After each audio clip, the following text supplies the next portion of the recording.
दुनिया भर के कई स्थानों में शिवलिंग की स्थापना की गई है, लेकिन छत्तीसगढ़ के गरियाबंद जिले में मदोरा गांव में सबसे बड़ा शिवलिंग है।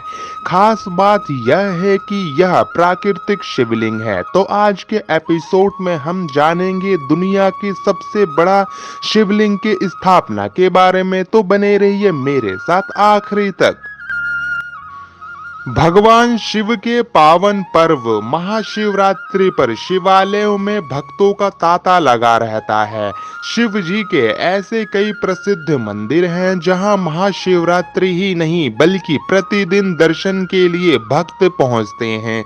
इसके साथ ही दुनिया भर के अलग अलग जगहों पर शिवलिंग का निर्माण और स्थापना की गई है, जिसका अपना महत्व और विशेषताएं हैं।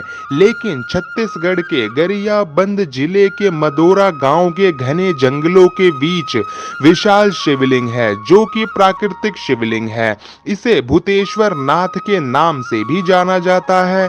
यह केवल भारत ही नहीं बल्कि विश्व का ऐसा शिवलिंग है जो विशाल और प्राकृतिक है। भूतेश्वर नाथ शिवलिंग का आकार। यह शिवलिंग जमीन से लगभग 18 फीट ऊंचा और 20 फीट गोलाकार है।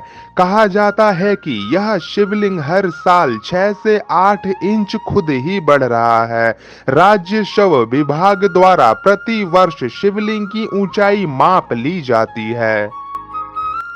भूतेश्वर नाथ शिवलिंग से जुड़ा इतिहास तो आइए जानते हैं। मान्यता है कि सैकड़ों वर्ष पहले इस स्थान पर शोभा सिंह जमींदार का खेत था।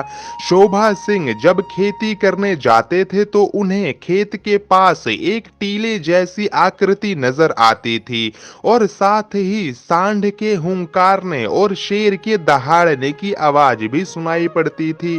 शोभा सिंह ने कई बार ये आवाजें सुनी और आखिरकार उसने यह बात गांव वालों को बताई।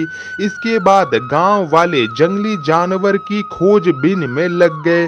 जब दूर दूर तक कोई जानवर ना मिला तो गांव वालों की श्रद्धा इस स्थान से जुड़ गई। जमीन से निकले टीले को लोग शिवलिंग का रूप मानकर पूजा करने लगे। जब गांव वालों के अनुसार शुरुआत में यह टीला बहुत छोटा था और इसकी ऊंचाई और गोलाई भी कम थी, जो कि धीरे धीरे बढ़ने लगी और आज भी बढ़ रही है।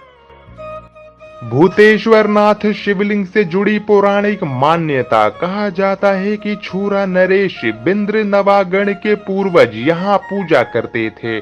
शिवलिंग पर हल्की दरार है, जिस कारण इसे अर्धनारीश्वर का स्वरूप भी माना जाता है।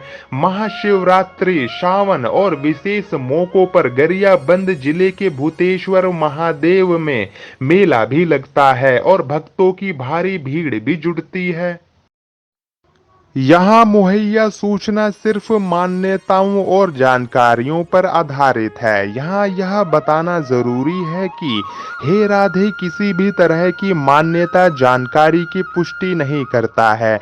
किसी भी जानकारी या मान्यताओं को अमल में लाने से पहले संबंधित विशेषज्ञों से सलाह लें। अपना ध्यान रखें और खुश रहें। मैं फिर मिलूंगा प्रभु जी की कुछ और बातों को लेके। जब तक के लिए धन्यवाद।